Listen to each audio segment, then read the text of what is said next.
डरना मत, डरना मत कि इष्ट देव को ये पसंद, क्या पसंद है? अनन्य चिंतन। धन का आश्रय भी नहीं होना चाहिए। सुनेरी मैंने निर्बल के बलराम, अपबल तपबल और बाहुबल, चौथो बल है दाम। और आपसे बता दें, कक्षा 1 के विद्यार्थी से पीएचडी के प्रश्न नहीं पूछे जाते। आप मत डरना, क्योंकि आप क्लास में हैं ही नहीं, आप इस क्लास में नहीं हैं। आप डरना मत। नहीं आपको लगे कि भगवान हमारी भी परीक्षा लेंगे तो आज जो चैन से हम एसी में रह रहे हैं, कल फिर सब खत्म हो जाएगा, ऐसा नहीं। ये डिग्री वालों की होती है। अपने लोग वो पार्टी छुइया वाले पहले क्लास वाले हैं, खूब टॉफी मिलेगी और आराम से पढ़ने को। यहाँ परीक्षा नहीं होती है। यहाँ 2-4 क्लास तो ऐसे ही बढ़ा दिए जाते हैं। जब डिग्री आती है तब वहां परीक्षा होती है, इस बात की कि अब तुम्हारी स्थिति क्या है। त्रिपुरदास जी के ऊपर जो भगवान की विशिष्ट कृपा हुई, ये भगवान श्री कृष्ण चंद्रजू ने युधिष्ठिर जी से कहा। एक बार युधिष्ठिर जी ने कहा कि प्रभु, ऐसा भी आपका नाम लेते हैं, धर्म से चलते हैं, कोई कदम भी कहीं अधर्म नहीं।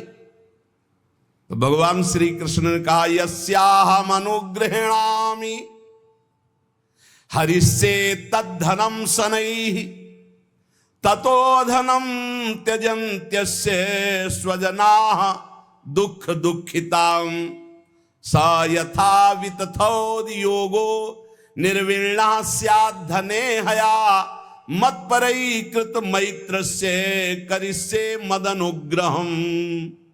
अर्थ समझ लो भाई, डरना नहीं, डरना ले ली। इसलिए बीच में कह रहे कलयुगी भगत है, ये ले अपनी कंठी माला अनुग्रहामि।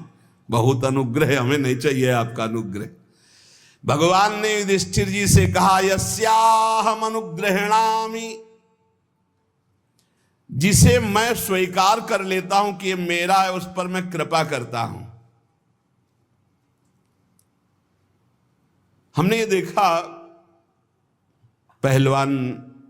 पहलवानों से भी मिले हैं, वो कुश्ती में अपने जन को वहीं पीटते हैं जहां से कमजोर होते हैं। जैसे यहां मारा, बोले अब 1000 बार यही मारेंगे, वो 1000 बार मारेंगे यही थपाड़ा, 1000 बार मार के फिर गिरा के टिहुना से मारेंगे यहां। और जब टिहुना सह गए तब कहेंगे ठीक है लड़ो, क्योंकि हमने पक्का कर दिया अब यहां तुम्हारे कोई मारे तो तुम फेल नहीं होगे। ऐसे कुछ जगत गुरु श्री कृष्ण हैं। हमारा ये पार्षद कमजोर कहां से हो सकता है? जहां कमजोर वहीं मारा जाता है। बड़ा सुविधा भोगी तो सुविधा पर ही मार चलेगी, अब सुविधा के बिना भी भजन हो सकता है। उस समय तुम्हारी मांग क्या होगी, सुविधा या भगवान? त्रिपुरदास जी किस लिए रोए? कि आपकी सेवा का प्रण लिया था, वो सेवा की पूर्ति। भगवान कह रहे हैं कि जिस पर मैं कृपा करता हूं पहले उसका धन बल अपहरण कर लेता हूं। ये धन बल अपहरण कर लेता हूं। जब वो निर्धन हो जाता है तो सगे संबंधियों का अपहरण कर लेता हूं, या तो सगे संबंधी छोड़ देंगे। देखा ना, पिता रास्ते में ही राधे श्याम। बहुत कृपा समझना कठिन है। सुनाया था एक बार भगवान शंकर की कृपा। माता पार्वती जी से कहा, चलो मैं आपको अपने भक्त के दर्शन कराता हूं। बोले चलो प्रभु। तो बोले पहले अभक्त के दर्शन कर लो, तब भक्त के दर्शन आप सुख पाओगी। तो गए तो सुपारी कतर रहे थे बैठे, इसमें बढ़िया गद्दा लगा हुआ था, गिरदा लगा, 50 गाय 50 भैंसे दूध दुही जा रही थी। प्रातःकालीन का समय था। संत वेश में गए और कहा, भगत जी 100 ग्राम दूध दे दो, शालिग्राम भगवान को स्नान कराना है। चल दिया सुबह से, और क्या क्या बोलना। महादेव जी ने कहा, हे भगवान, जितनी संपत्ति और वैभव इससे दुगना इसकी कर दो। माता जी ने कहा, अवघड़ इसीलिए कहा जाता है इनको, बड़े अवघड़ नाथ है। 100 ग्राम दूध ले दिया, गाली दिया, ऊपर से कह रहे संपत्ति कह दो दुगनी।